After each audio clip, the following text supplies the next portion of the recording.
Assalamualaikum warahmatullahi wabarakatuh. Selamat malam rekan-rekan semua. Jika teman-teman menonton pada malam ini dan atau selamat pagi jika teman-teman semua menontonnya pada Sabtu pagi. Eh, Pada minggu ini kita akan membahas tentang usaha dan energi. Sebelumnya kita sudah membahas 3 bab, yaitu di fisika dasar itu ada besaran dan satuan, kemudian kinematika garis lurus, dan juga gaya. Perlu dicatat bahwa semuanya ini saling berkesinambungan atau berhubungan atau it is correlated one to another, sehingga saya minta teman-teman jangan sampai lupa sama pembelajaran yang sebelumnya. Jadi bisa dibuka-buka lagi bahasan sebelumnya, contoh soal yang udah pernah kita bahas, ataupun pahami lagi secara mandiri melalui saya bilang bisa lewat Zenius atau buku gitu untuk mendapatkan pembahasan yang mungkin belum sempat saya singgung. Nah, saya juga sebenarnya ingin sekali membahas soal yang diberikan oleh Diana. Hanya saja pada kesempatan ini kita fokus saja membahas dulu materi dan teorinya. Saya memang menyediakan waktu di RPS itu di minggu ke-6 dan ke-7 kita akan lebih banyak membaca dan melatih kemampuan kita melalui soal-soal. Jadi kita akan bahas di sana ya. Jadi pada kesempatan kali ini kita akan lebih bahas mengenai teorinya. Baiklah, kita mulai pembelajaran hari ini dengan pendahuluan. Ya, mungkin teman-teman kalau dibahas soal usaha itu yang terbesit di benak kalian adalah usaha dalam pengertian sehari-hari ya. Jadi kayak misalnya kalau ada orang yang malas-malesan, kita mengartikan dia tidak mau usaha, atau kalau kita pengen masuk nih ke perguruan tinggi atau kemudian kita mau kerja, atau ada yang juga mau mengambil pendidikan lebih tinggi lagi, misalnya nanti ke depannya ada S2, maka kita semua harus usaha gitu. Tapi apakah usaha yang dipahami oleh kita itu sehari-hari benar atau sama dengan pengertian yang ada di fisika seperti itu? Untuk itu kita akan gali lebih lanjut pemahaman tersebut di sini. Tapi yang jelas pemahaman umumnya pada dasarnya itu tidak sama ya antara fisika yang dipahami usaha di fisika dengan yang kehidupan sehari-hari ya. Jadi nanti kita juga akan membahas tentang hukum kekekalan energi di sini, bahwa sebenarnya kenapa sih usaha disandingkan dengan dan energi pada babnya, karena sebenarnya mereka berdua ini serupa ya, karena mereka memiliki satuan yang sama yaitu joule gitu. Jadi kalau memang pada pembahasan besaran dan satuan saya katakan bahwa nanti akan ada satuan-satuan lainnya yang kan kalian kenal selain Newton misalnya gitu. Ntar dalam ini adalah joule. Nah, usaha dan energi memiliki satuan yang sama, jadi mereka tidak bisa dilepaskan karena mereka tuh serupa. Mungkin kejadiannya yang nanti berbeda, bahkan bisa dikatakan untuk bisa melakukan usaha memang diperlukan energi seperti itu ya. Jadi itulah mengapa kenapa satuannya sama, dan nanti kita akan mengenal namanya hukum kekekalan energi. Apa itu hukum kekekalan energi kita bahas nanti berikutnya. Ya, jadi ini ada pertanyaan-pertanyaan banyak di slide ini, kita bisa renungkan, kayak misalkan bagaimana cara menentukan besar energi potensial dan energi kinetik. Nah, ini juga akan kita bahas pada sesi yang atau bab kelima di pembahasan fisika dasar ini. Oke, kita mulai dengan pengertian usaha. Jadi kita udah singgung-singgung apakah usaha itu mirip dengan pengertian umum ya. Kalau kita lihat di sini jelas-jelas di paragraf pertama atas saya tulis atau saya sebutkan bahwa definisi dari usaha adalah energi yang disalurkan oleh gaya pada suatu benda sehingga menyebabkan benda berpindah. Nah, ada kata kuncinya yaitu energi yang disalurkan oleh gaya satu ya, sehingga menyebabkan benda tersebut berpindah. Ya, jadi harus ada gaya dan dia berpindah. Seperti itu. Maka usaha itu disimbolkan dengan W ya. W kalau dalam bentuk formula matematis itu adalah hasil kali dari F dikali S ya. Di sebelah kanan teman-teman bisa lihat bahwa ini adalah usaha ya, satunya joule atau bisa kita sebut Newton meter ya.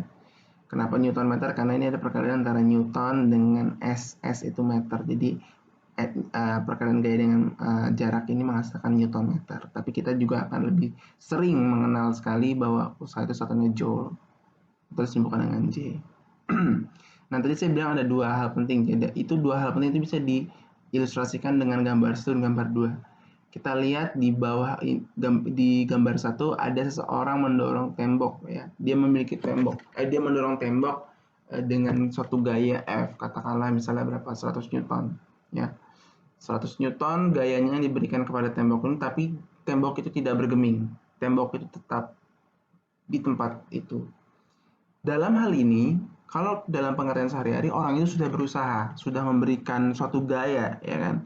Dia sudah keringetan nih, dia dorong tembok itu sekuat tenaga. Tapi dalam pengertian fisika, orang tersebut belum melakukan usaha.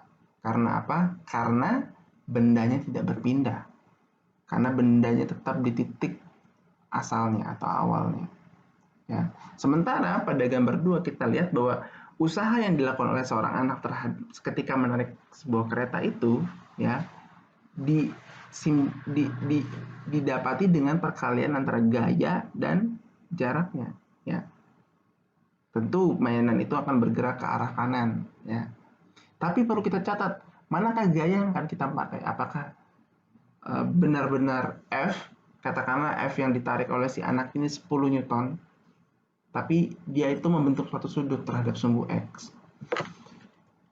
Maka penggunaan yang tepat untuk mencari usaha itu tidak hanya serta-merta mengalihkan F yang 10 Newton ini. Kita harus memperhatikan sumbu. Nah, itu yang kemarin kita sudah bahas di video saya sebelumnya yang saya berikan, yang ditanyakan oleh Diana juga, kita proyeksikan.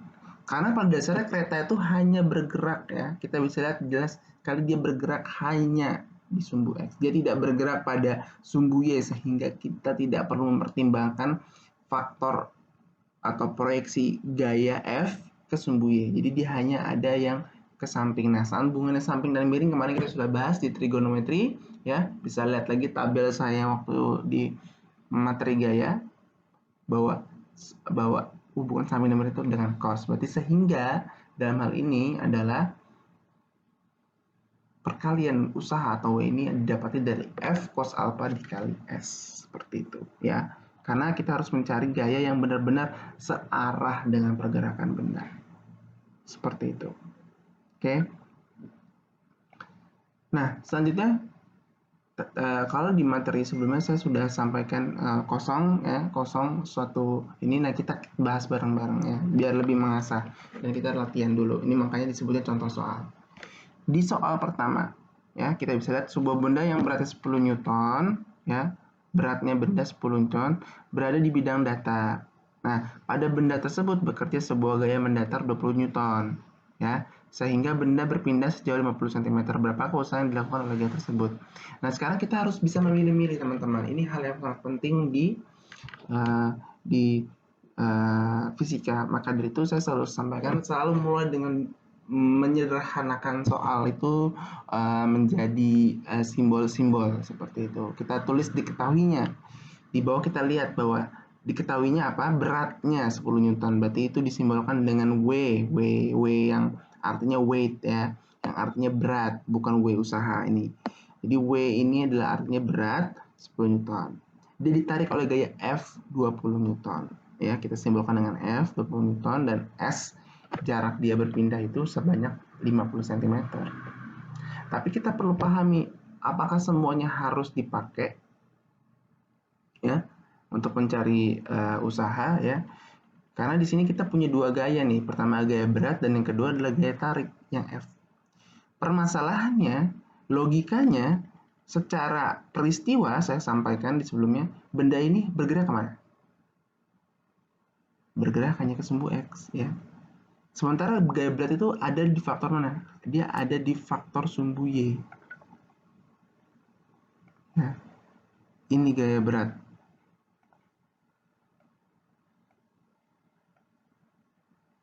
Sehingga ini tidak berpengaruh, teman-teman. Ini tidak berpengaruh. Maka untuk itu kita masukkan angka-angka ini hanya terhadap yang ditanyakan, yang diperlukan. Sehingga usaha atau W usaha ya, untuk W usaha sama dengan F dikali S. F yang mana ditaruh bukan yang gaya berat, tapi yang F ini yang searah dengan pergerakan benda. 10. Dan ingat, ini 50 cm, kita harus ganti dia menjadi satuan internasional. Sehingga ini menjadi 0,5, sehingga berapakah usaha yang dilakukan? Sebenarnya 10. Ya, 10 apa? 10 joule. Atau kalau mau ditulis Newton meter, boleh. Tapi kita mulai pembiasaan diri dengan joule. Seperti itu nomor 1. Bagaimana dengan nomor 2? Nah, ini prinsipnya sama dengan pembahasan yang tadi ada di soal atau di gambar yang sebelumnya. Diketahui bahwa sebuah balok bermassa 10 kg ditarik dengan gaya 50 Newton. Berarti mana 50 Newton? Ya, yang 50 Newton yang ini.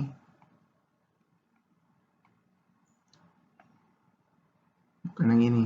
Karena dia itu memiliki sudutnya 60 derajat berikutnya kan. Dia berpindah sejauh 8 meter.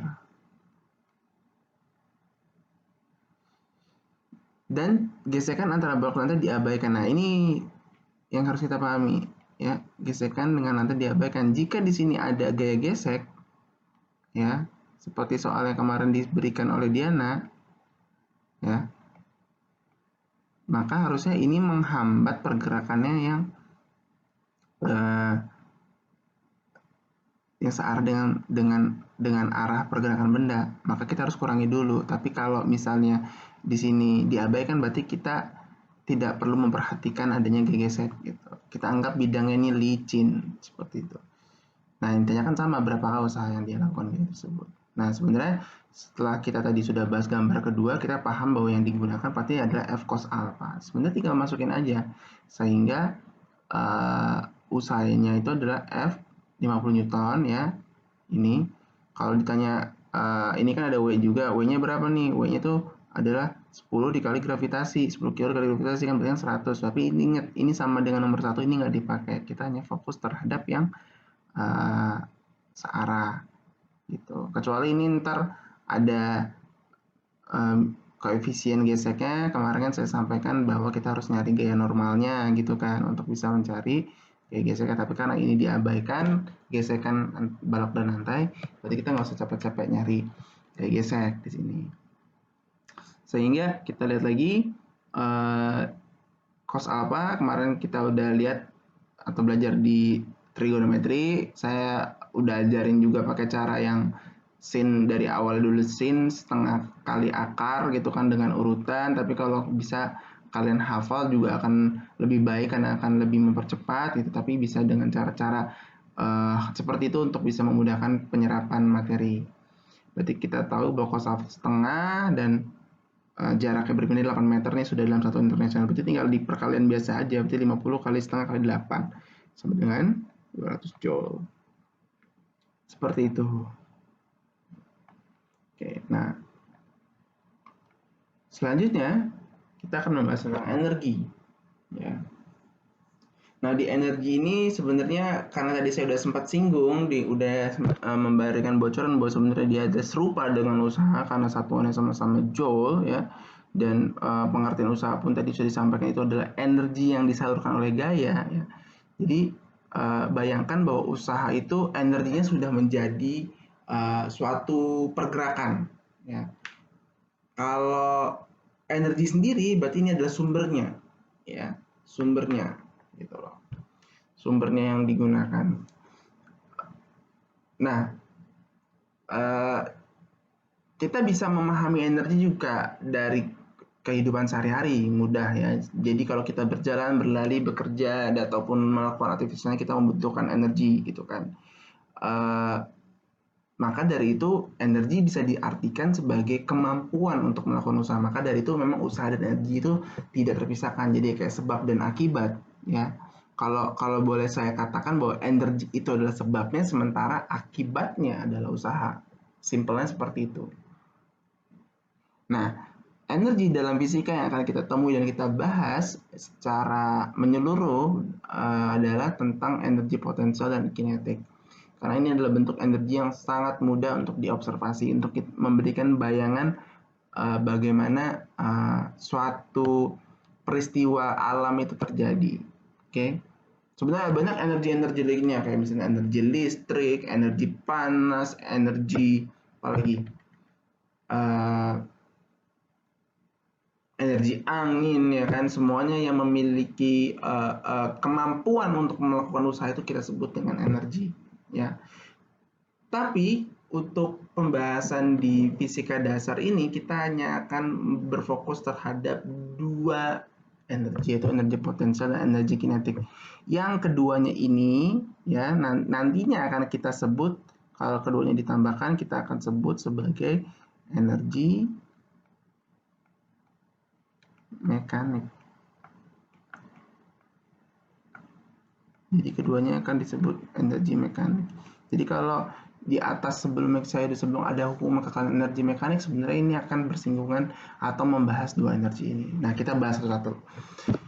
Energi potensial adalah energi yang tersimpan dalam suatu benda akibat kedudukan atau posisi benda tersebut dan suatu saat dapat dimunculkan. Nah, kata kuncinya kalau kita baca ya adalah kata-kata yang ada di sini, tersimpan ya akibat kedudukan atau posisi ya seperti itu, dan suatu saat dapat dimunculkan ya. Jadi sudah dalam bentuk pekerjaan atau kejadian atau peristiwa belum energi potensial itu? Belum jawabannya, karena dia masih tersimpan ya, dan nanti baru suatu saat dapat dimunculkan. Jadi dia belum menjadi suatu peristiwa, jadi dia masih menjadi potensi karena kedudukannya. Kenapa sih dia bisa menjadi potensi? Karena kedudukannya atau posisinya. Contohnya apa sih energi potensial itu? Adalah energi yang dimiliki oleh, misalnya di sini digambar kita lihat oleh kedudukan karena dia ada suatu benda ditarik menggunakan katrol ya, dia memiliki tinggi. Jadi kita bisa bayangin bahwa benda ini memiliki potensi. Ketika ini digunting jatuh, nah ini energi ini akan berubah menjadi energi gerak seperti itu. Atau saya juga sebutkan bahwa energi potensial juga dapat dimiliki oleh benda-benda yang elastis. Seperti apa? Seperti busur, panah, dan pegas.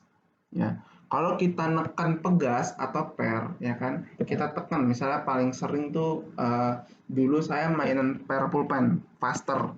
Jadi di atas kepala itu kan ada per ya. Itu kalau teman-teman pencet itu pernya, terus kemudian kalian lepas ya, lepas aja pernya tanpa harus mendorong atau melakukan gaya apapun, per itu akan loncat dengan sendirinya. Itu akibat ada energi potensial pegas di situ sebutnya. Nah, kalau kalian yang suka mainan panah ya, kalian tarik busurnya ya. Pada saat busur itu kalian tarik ya, sebelum kalian lepaskan anak panah itu juga disebut energi potensial pegas karena dia elastis. Nah, tapi yang akan sering lebih dibahas sebenarnya adalah pengertian umumnya. Sebenarnya energi potensial berdasarkan kedudukan ini kita sebut pengaruhnya oleh gaya gravitasi sih sebenarnya ya. Tapi kita pahami ada dua. Jadi kita bahas yang pertama yang akan lebih sering muncul adalah energi potensial sebagai massa dikali gravitasi dikali ketinggian ya. Ini satuan-satuannya sudah dalam bentuk satuan internasional semua. Sementara kalau dalam sudut dari pegas ya, usaha itu atau energinya akan dijabarkan sebagai perkalian antara setengah dikali K atau koefisien pegasnya ya. Koefisien pegas ini saya belum tulis di sini, tapi nanti saya akan rapikan lagi. itu satuannya adalah Newton per meter, ya, Newton per meter. Sementara nanti kan dikali oleh delta X kuadrat. Sehingga nanti kan X kuadrat itu kan meter kuadrat kan satuannya. Ntar dikali dengan Newton meter itu satuannya. Nah, ntar jadi ntar sisa M-nya satu di atas jadi Newton meter atau sama-sama Joule dengan yang si MGH ini yang di atas. Nah, ya, apa sih itu K? K itu adalah kekuatan per. Jadi per itu punya macam-macam. Kalau kalian neken Vulcan itu akan mudah ya. Tapi kalau kalian neken per kayak motor gitu akan lebih susah lagi. Ya, semakin keras K-nya semakin besar. Gitu. Semakin keras K-nya semakin besar. Semakin lembut K-nya itu kecil. Oke, seperti itu. Jadi itu kayak masalah kerapatan ulirnya juga atau bahannya juga. Dan L delta C adalah jaraknya ya. Jaraknya nih. Terus ketika ditekan. Nah, ketika di mana sih energi potensial muncul? Energi potensial muncul di gambar kedua. Bukan gambar yang atas nih, gambar atas belum ada energi potensial pegas karena dia masih dalam keadaan stabil, seimbang. Ketika kita tekan ya sampai satu jarak tertentu dia baru akan muncul energi potensialnya. Bukan muncul, sorry, baru disebut ada energi potensialnya. Sementara kalau kita bahas energi potensial itu sebenarnya secara garis besar antara benda ini satu dengan benda ini dua ada kesamaan nih, bahwa ini itu adalah kejadiannya dalam kondisi statis. Sementara kalau misalnya dalam kondisi bendanya bergerak, bagaimana? Kita akan sebut dia memiliki energi kinetik. Seperti itu. Nah, untuk energi kinetik sendiri, simpelnya kalian bisa baca ini ada contohnya sehari-hari kita lihat adalah mobil sedang melaju atau pesawat sedang terbang atau ada seseorang yang sedang berlari gitu kan. Pada dasarnya adalah ketika benda bergerak.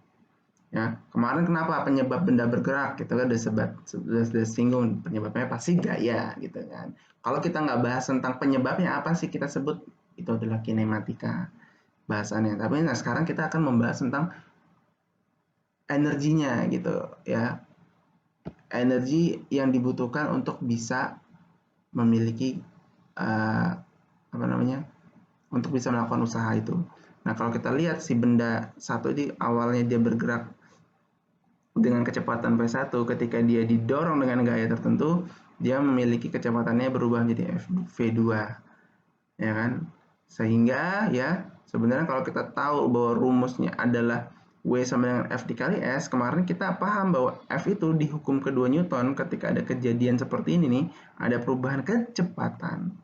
Perubahan kecepatan, ya ada perubahan berarti kasih delta, maka ini pasti ada percepatan teman-teman. Dan di hukum 2 Newton, F itu disimbolkan dengan M dikali A. Sehingga W itu bisa kita tulis sebagai M dikali A dikali jarak. Nah, itulah mengapa saya minta teman-teman pahami bab-bab sebelumnya karena semuanya berkesinambungan, berurutan seperti itu ya.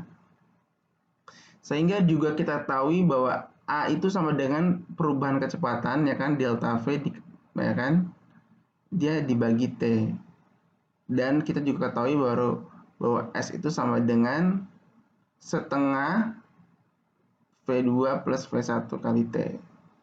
Ya ini agak rumit kalau misalnya kita bahas yang ini. Intinya pertama usaha bisa dilakukan dengan perhitungan seperti ini dan dengan mempertimbangkan faktor 1 ini atau ini faktor A dan faktor B ini didapati bahwa rumus usaha nantinya ya adalah perkalian antara setengah dikali MV kuadrat gitu. Di sini ada MV1 juga kuadrat karena dia diasumsikan ada perubahan kecepatan. Kalau kecepatannya tidak berubah, apakah tidak ada usaha? Bukan berarti tidak ada usaha ya. Ini beda nih. Kalau kemarin disampaikan nama gaya kan ketika misalnya nih ketika tidak ada perubahan kecepatan, maka kita bisa anggap bahwa sigma F-nya itu sama dengan 0, artinya mengikuti hukum 1 Newton. Tapi kalau di sini apakah ketika tidak ada perubahan kecepatan tidak ada usaha atau tidak ada energi yang timbul? Tidak. Dia tetap menimbulkan usaha karena itu kan si benda itu tuh udah bergerak gitu walaupun dengan kecepatan konstan. Jadi secara general juga maka kita bisa simpulkan setelah melalui rumus yang rumit ini ya, kita lihat nomor 2 ini bahwa energi kinetik bisa dipahami dengan perkalian antara setengah dikali massa dikali kecepatan kuadrat. Ini satuan-satuannya sudah dalam internasional. Sebenarnya agak-agak mirip nih dengan si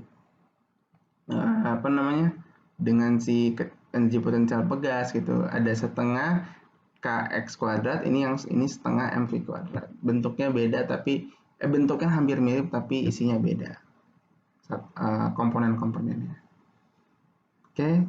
Jadi saya minta kalian hafalkan atau mengerti dulu.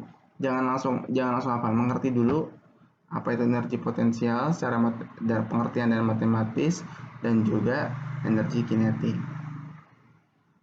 Seperti itu. Nah, kita langsung latihan soal, ya. Kita langsung latihan soal. Soal nomor 1. Sebuah benda berada pada ketinggian 40 meter dari tanah. Kita tulis ya, diketahuinya langsung 40 H1-nya 40 meter. Kemudian benda itu jatuh bebas, ya. Berapakah usaha yang dilakukan oleh gaya berat? Ya kan, karena kan dia jatuh karena gaya berat ya. Jadi ada benda digantung gitu kan, terus dia punya gaya berat kan ke arah pusat bumi.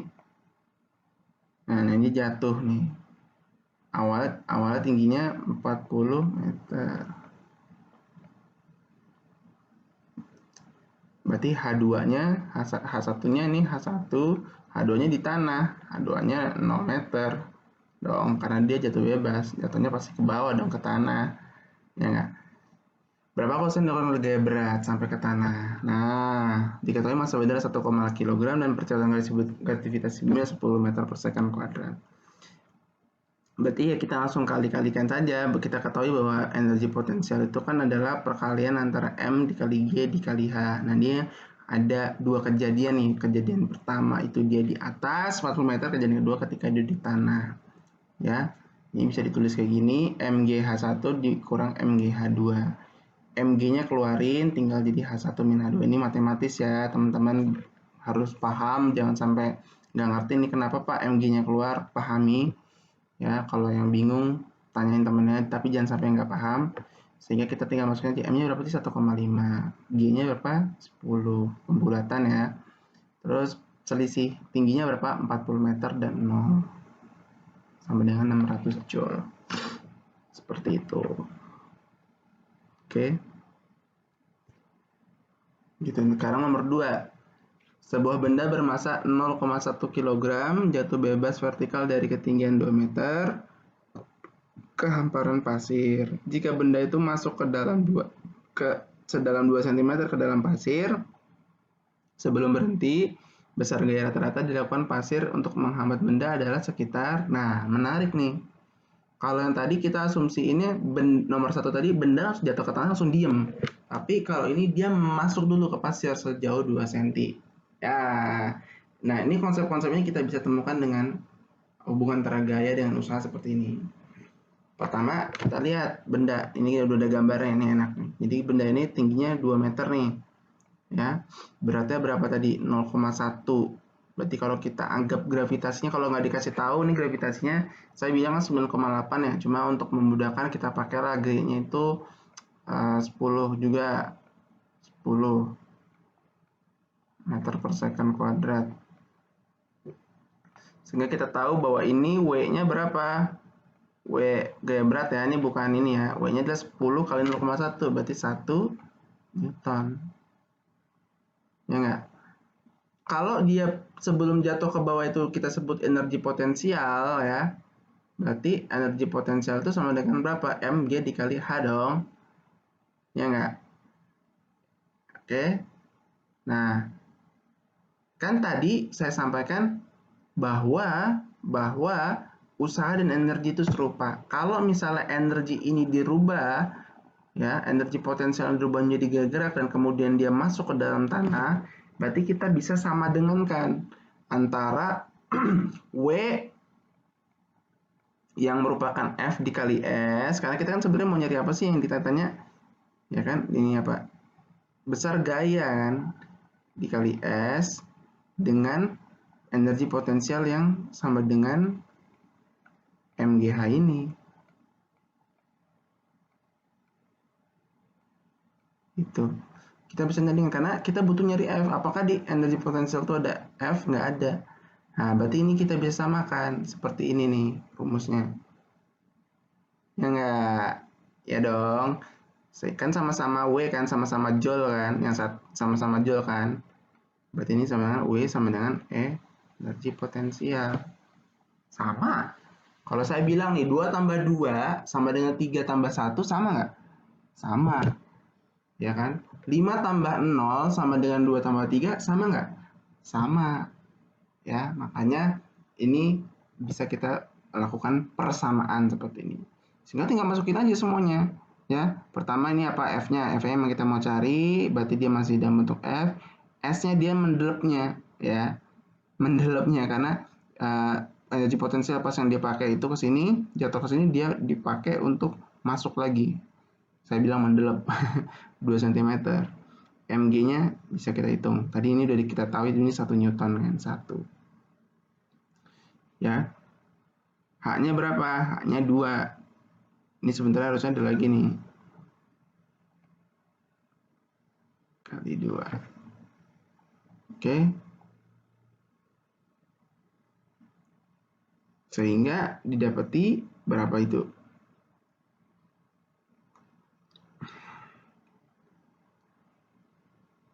Oh, ini bukan oh ini udah ada, sorry maaf.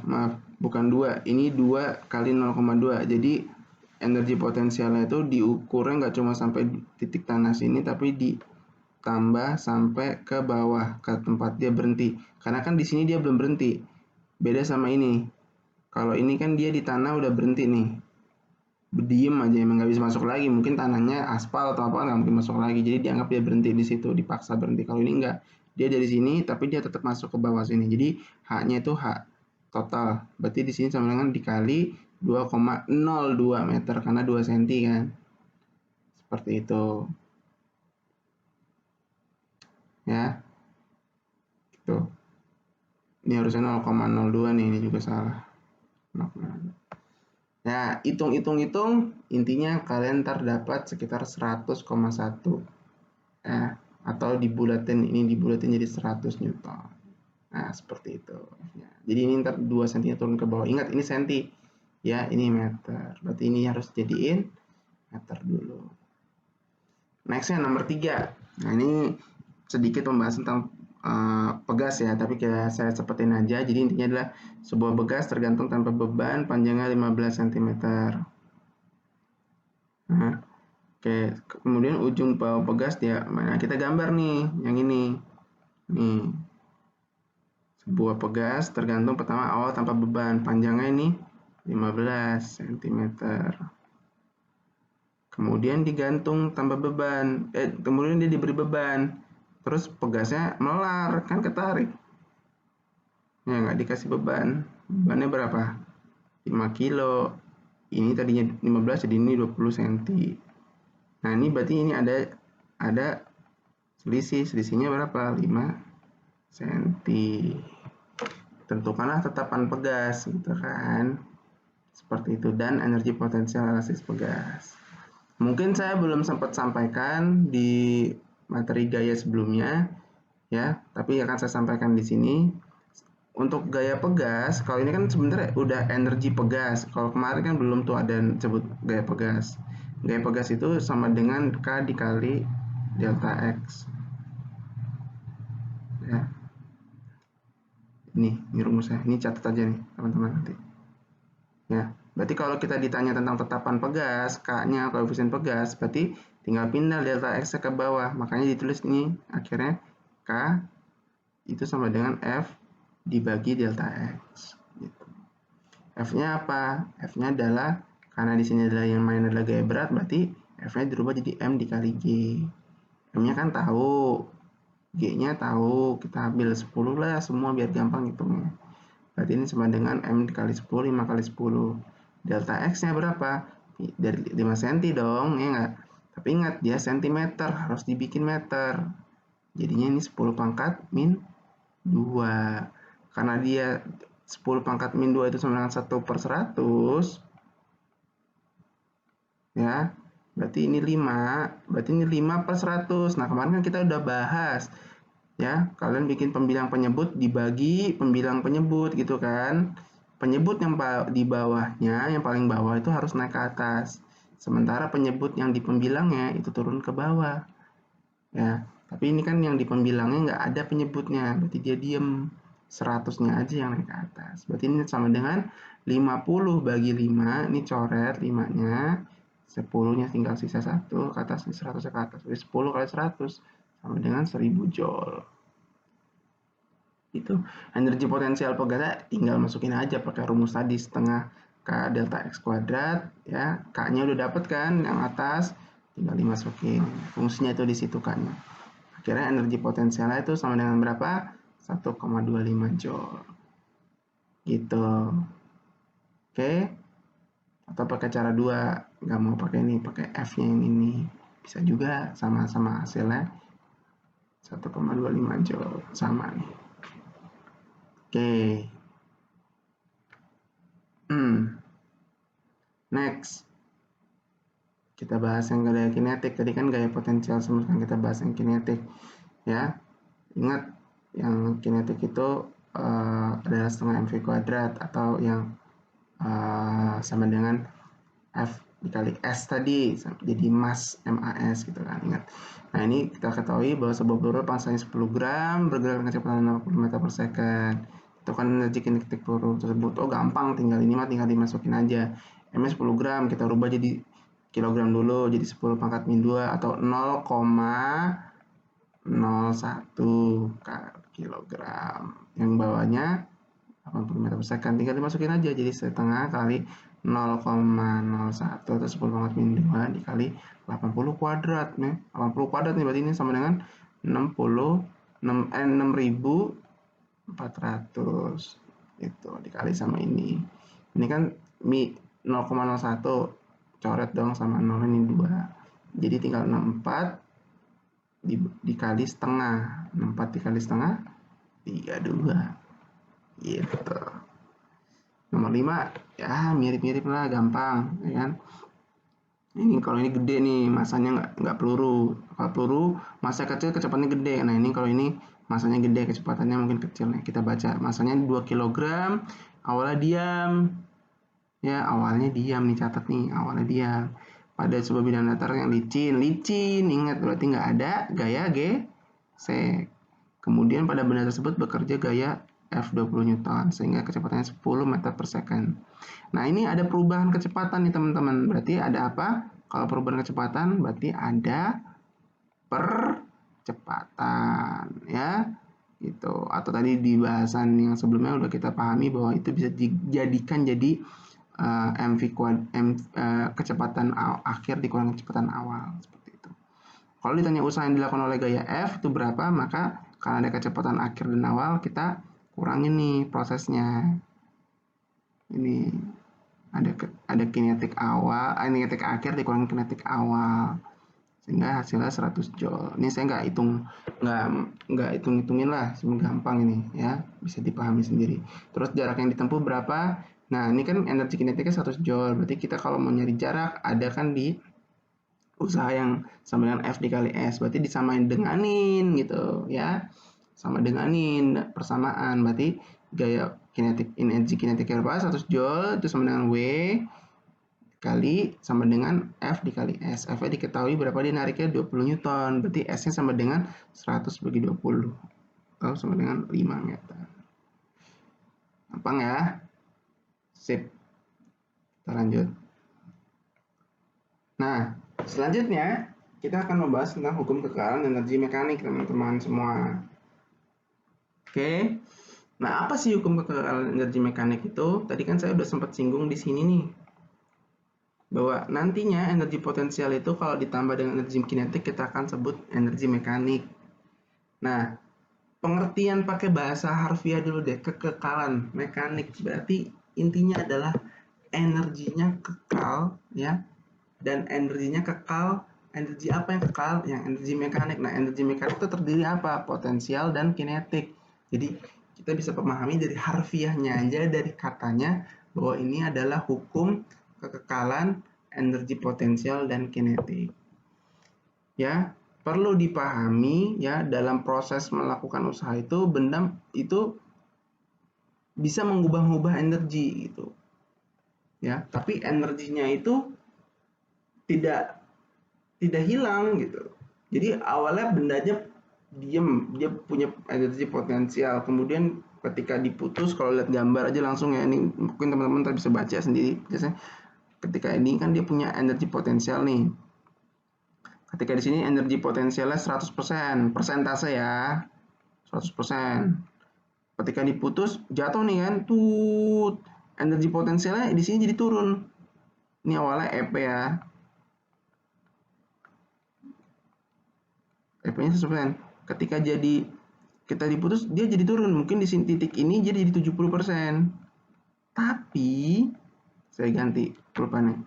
Tapi ketika di sini kinetiknya jadi bergerak 30%. Kalau di sebelumnya karena dia diam, nggak ada kecepatan, berarti ini kinetiknya 0%. Ini Eka. Sampai satu titik di dekat-dekat sama sebelum dia berhenti ya, sebelum menubruk si apapun yang di bawahnya alasnya, itu Eka-nya tuh gantian, dia jadi 100% sebelum menubruk, sesaat sebelum menubruk. Nah, sementara si energi potensialnya karena udah nggak punya ketinggian atau posisi, dia jadi 0%. Nah, intinya apa? Dari gambar ini membuktikan bahwa ternyata energi itu kekal. Awalnya dia punya potensi, dia diubah menjadi energi kinetik gitu. Totalnya sama pada satu titik dengan titik lainnya. Makanya bisa disimpulkan bahwa W itu sama dengan delta energi kinetik atau sama dengan lagi delta energi potensial. Terserah kita mau bandingin energi kinetik pada titik 1 dan 2 dengan energi potensial pada titik 1 dan 2 ya. Karena ini delta, berarti ini adalah pengurangan karena dia selisih. Ya, berarti ini sama dengan EK2 min EK1, EP1, EP2. Tapi kan kalau di matematika sulit memahami kalau dia pengurangan. Kita rubah dia dalam bentuk apa? Bentuk penjumlahan. Jadi sama dengan di titik 1, ini titik, misalnya ini titik 1, ini titik 2, ini titik 3. Maka ini akan sama semua. EP tambah EK sama dengan EP tambah EK. Ya kan sama kan? Ini kan 100 tambah 0, 100%. 70 tambah 30, 100%. 0 tambah 100% ya 100%. Gitu. Nah, ini baru rumusnya. Tapi pemahamannya harus dipahami ya di sini nih. Gitu. Di sini. Ya, energi mekanik. Nah, langsung aja ke contoh soal. Kita nggak usah lama-lama, praktek aja langsung. Nah, nomor 1, sebuah benda berada dalam keadaan diam pada ketinggian 80 cm. Ya, kita gambar. Boleh gambar, boleh banget. Kita gambar. Benda dalam keadaan diam pada ketinggian 80. Ini tanah ya. H-nya 80 cm ya kan? Atau langsung aja deh jadi meter deh. 8 kali 10 pangkat min 8 kali 10 pangkat min berapa? Min 2 apa min 1? Min 1 ya. Karena dia ada 80 tadi, berarti ini min 1 meter atau 0,8. Masa bendanya 5 kilo, percepatan kali 10 ya. Dari tulis juga sih di sini sebenarnya. Tentukan energi mekanik benda tersebut. Ingat energi mekanik ya. Energi mekanik gitu. Nah, kan ditanya energi mekanik. Kalau energi mekanik kan sama dengan potensial tambah energi kinetik kan. Udah ditulis juga sih di sini. Ini nih.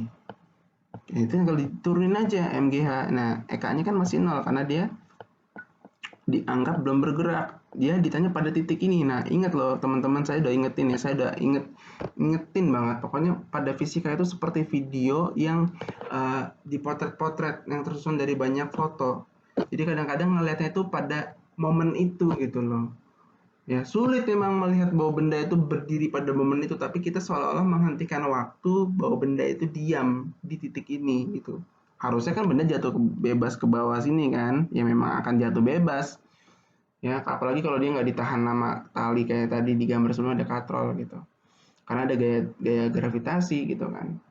Tapi kita melihat pada satu titik tertentu. Nah, ketika pada satu titik tertentu itu kecepatan ini masih nol, ya. Yang ada cuma energi potensial aja karena dia memiliki posisi. Ya. Sehingga intinya energi mekaniknya pada saat itu adalah hanya disumbangkan oleh energi potensialnya sama 40 joule. Hitung-hitungannya dihitung sendiri. Saya nggak ngajarin hitung-hitungannya lagi. Nah, selanjutnya nomor 2. Nah, ini mungkin agak lebih advance nih ya. Kita punya bola masanya 20 kg ya, udah digambar juga, saya nggak usah gambar ulang. Batu bebas, ketinggiannya 30 meter. Oke. Pada saat bola tersebut mencapai ketinggian 10 meter dari permukaan tanah, tentukanlah ya kecepatannya, ya, energi kinetiknya dan energi potensialnya. Nah, menarik nih. Lagi-lagi kayak video di potret-potret banyak. Nah, ini kita momen ketika dia berada pada ketinggian 10 meter. Awalnya 20 meter. Yang mana sih 20 meter? Yang ini nih, 20 meter. Tinggi yang H1 nih. Kemudian pada titik di 10 meter, ini 10 meter, H2. Ya, kita disuruh nyari kecepatannya berapa, energi kinetiknya, energi potensialnya. Nah, ini menarik. Kalau tadi saya di sini bilang di sini kayak di gambar sebelumnya di sini EP-nya 100%, sementara EK-nya berapa kinetiknya? 0 ya. 0. Kalau di tengah-tengah pasti ada EP-nya ada nilainya. Titik-titik. EK-nya juga ada tuh nilainya EK-nya. Titik-titik gitu. Berarti kan dua-duanya ada, cuma porsinya kita yang harus kita cari tahu di sini. Nah, ini udah dituliskan diketahuinya. Kita hitung kecepatan pada kedudukan di titik 2. Dengan caranya gimana? Ya, caranya gimana? Caranya sebenarnya pakai rumus yang tadi dulu tuh. Bahwa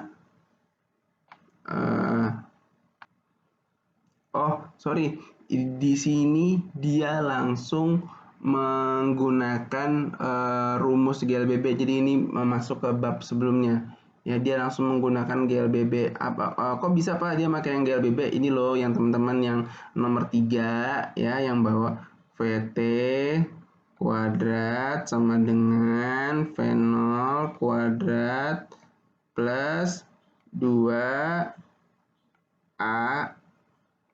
X. Nah, VT-nya itu adalah V2 kuadrat, V0-nya tuh ya V0 itu V1 kuadrat. Di sini kan awal maksudnya nih V1 pada titik 1 yang kita tahu ini 0, berarti ini dicoret nih sama dia. Berarti kita pengen tahu V2-nya aja, berarti sama dengan 2GH. Nah, karena H-nya itu berubah pada titik awalnya itu ada berapa? 20 meter. Berarti dia dikurangin. Berarti ini sebenarnya delta X. Kenapa nih A-nya di G? Karena dia kan gerak jatuh bebas ya, ingat ya kemarin. Ini sebenarnya masuk ke gerak jatuh bebas, makanya dia bisa pakai rumus yang GLBB gitu. Sehingga ya udah tinggal dihitung-hitung. Berarti V2 kuadrat sama dengan 2G, 2 kali 10 kali 20. 20 dapat dari mana? Ya, 20 dapat dari mana? Dari ketinggian awalnya. Oh, ini bukan 20. Aduh, maaf teman-teman. Ini 30 ya. Ini 30. Ini 30, sorry. Aduh, saya juga mau hapus rekamannya susah. Ini 30 meter, berarti 30 dikurangin pada titik kedua tuh 10 meter, berarti 20 sama dengan 400, berarti V2 sama dengan akar 400 sama 20 meter per second. Ya, kayak gitu. Pak, bisa nggak Pak pakai cara lain? Oh bisa banget, bisa banget. Kita bisa pakai hukum kekekalan energi mekanik. Ya, kita bandingin pada titik 1 dan pada titik 2 pakai rumus yang ini tadi nih, yang ini nih. Ya.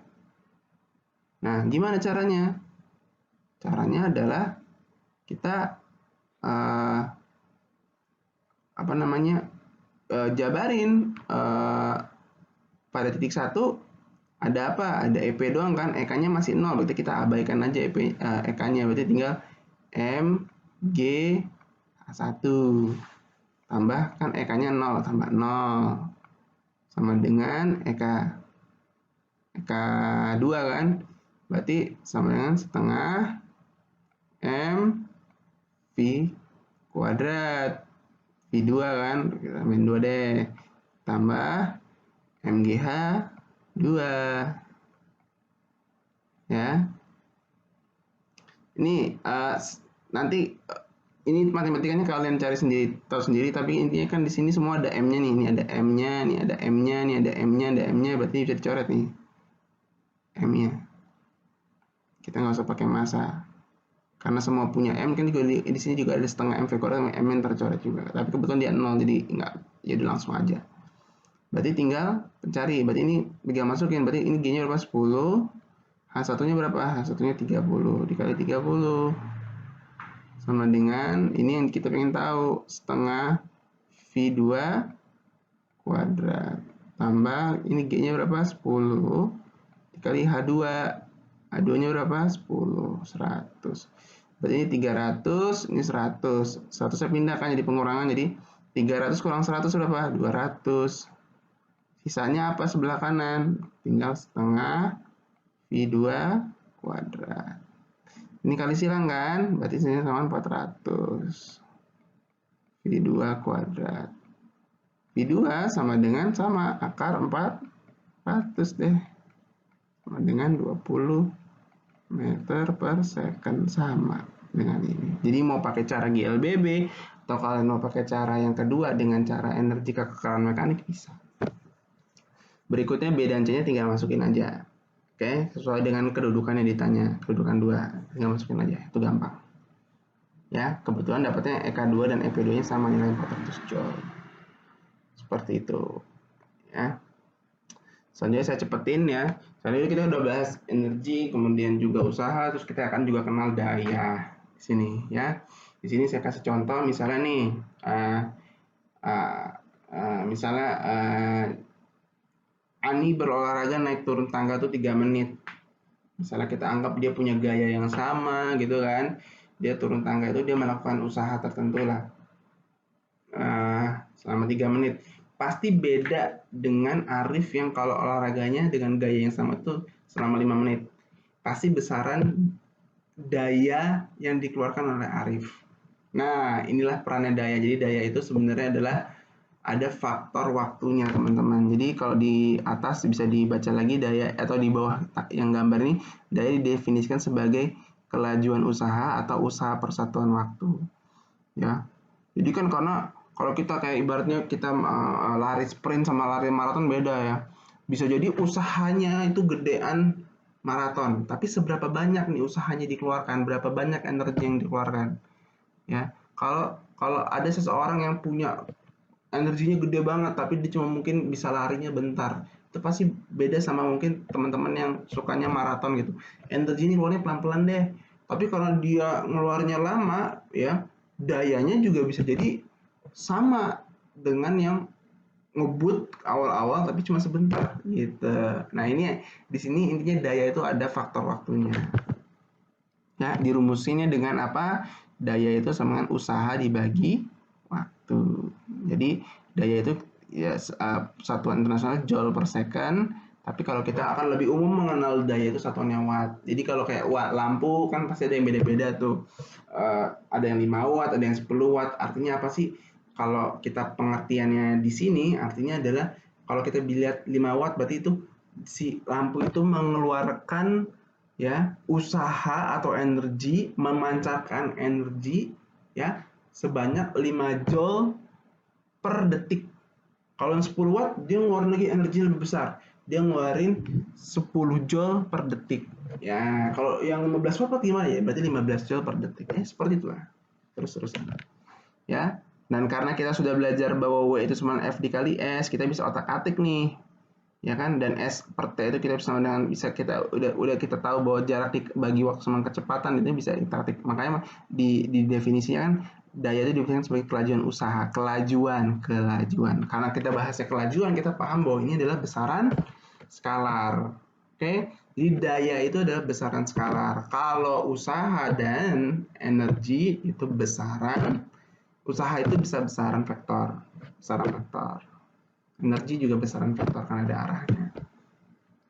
Kalau daya enggak, dia besaran skalar. Nah ini penting nih. Berikutnya kita bahas efisiensi daya. Jadi kalau daya itu enggak, misalnya gini. Kan tadi saya hukum kekekalan energi ya. Hukum kekekalan energi berarti energi itu pada dasarnya tetap kekal, hanya dia berubah bentuk. Ya. Misalnya kita bikin energi listrik, kemudian kita ubah bentuk jadi energi gerak dalam bentuk apa? Kipas angin, gitu kan. Energi listrik dirubah jadi energi panas dalam bentuk apa? Misalnya termos listrik. Energi listrik diubah menjadi energi gerak, bisa juga dalam bentuk apa? Bisa dalam bentuk motor listrik misalnya. Nah, paling gampang tuh listrik memang sejauh ini yang bisa dirubah. Atau kebalikan juga, dari gerak ke listrik apa contohnya? PLT pembangkit listrik tenaga angin. Jadi kipas-kipas itu akan berputar dan dia akan menggerakkan turbin ya, dan kemudian akan menghasilkan listrik. Seperti itu. Permasalahannya memang benar energi kekal, tidak bisa berubah dan tidak akan kekal dan hanya akan berubah bentuk. Permasalahannya ada, ini yang dibuat sebenarnya. Kalau misalnya ada pengubah energi itu, tidak seluruh energi itu, misalnya gini, misalnya energi listrik itu tidak seluruhnya tuh kayak misalnya masuk 100%, muternya 100% untuk kipasnya. Enggak, ada sampingannya. Sampingannya itu pasti energi panas yang terbuang, ya. Sama kayak motor juga. Kalau misalnya kita nyalain motor, ya kan pasti kan ada energi panas tuh, ya kan. Dirasain aja, pegang aja knalpotnya. Kalau misalkan mau ngerasain ada energi panas atau enggak, ya kan. Enggak semuanya itu jadi gerakan yang akan memutar piston dan kemudian memutar roda motor gitu, enggak. Esesnya ada panasnya. Jadi intinya gini, awalnya bensin itu katakanlah 100%, ketika dibakar ya oleh piston, dinyalain, ditembak oleh percikan api, terus ditekan dengan piston itu meledak, dia tidak akan 100% menjadi energi gerak. Katakanlah cuma 60% jadi gerak, yang bisa gerakin motor, 40% jadi panas. Katakanlah sebagai contoh.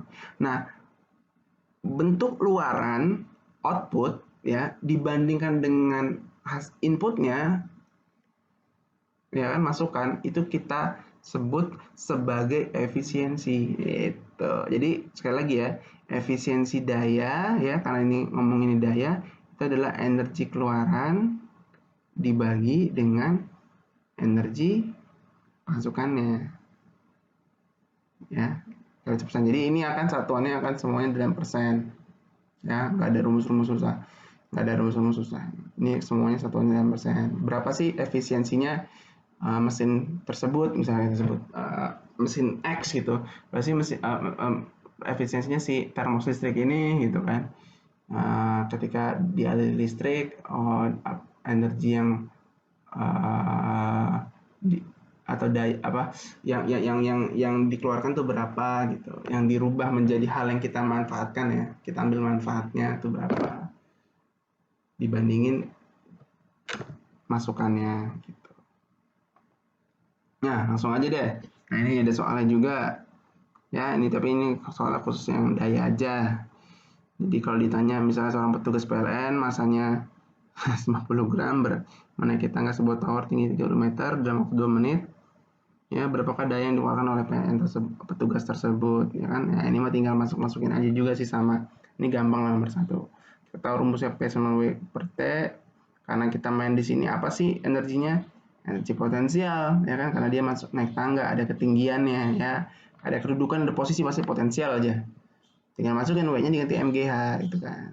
Dibagi sama waktunya. Karena dia naik turun, berarti dikali 2. Ya, karena dia naik turun. Sorry, kok naik turun? Karena dia 2 menit kok naik turun. Emang dibilangnya 2 menit gitu, sorry. 2 menit berarti dia akan kali 2, 60 second. Saya dapat 125 watt. Sorry.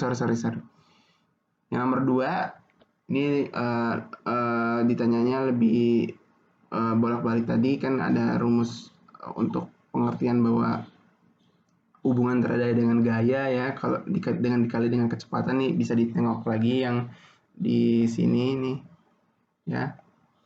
Diketahui dia punya gaya 20.000 Newton, besar ya mesin pesawat terbang namanya juga. Terus ditanyakan daya yang dihasilkan mesin ketika pesawat mengangkasa dengan kecepatan 200 meter per second. Ya udah, nih hubungannya udah diketahui, tinggal dikali-kali aja. Gampang lah ya. Intinya sih sebenarnya semua gampang kalau perhitungan. Yang penting kita paham konsepnya aja. Saya titip itu sama teman-teman. Dan video ini saya buat teman-teman bisa ulang berkali-kali, tapi jangan cuma diulang, dibahas dan berhenti di video saya. Tolong kerjain dengan soal-soal lain, pahami dengan soal-soal lain. Ntar kalau nggak ngerti soal advance, kita bahas bareng-bareng di 2 minggu besok. Jadi 2 minggu besok kita nggak akan ada teori, kita akan bahas soal. Jadi boleh teman-teman siapin soalnya, tapi kalau saya mohon dikerjain dulu, jangan cuma nanya, Pak ini gimana caranya. Kerjain dulu, salin mentoknya di mana, kita ntar bahas bareng-bareng. Ya, seperti itu. Nah, ini udah sesi terakhir, ini udah petanya, summary-nya, hubungan dari energi dengan semuanya, dengan usaha, dengan daya, dengan lain-lain sebagainya. Ya, itu aja. Silakan dipahami, diulang-ulang. Kalau ada yang tidak mengerti bisa ditanyakan. Dan coba dikerjakan, dipaham, dan cari lagi soal-soal yang untuk melatih pemahaman kalian ya. Kurang lebihnya saya mohon maaf. Assalamualaikum warahmatullahi wabarakatuh.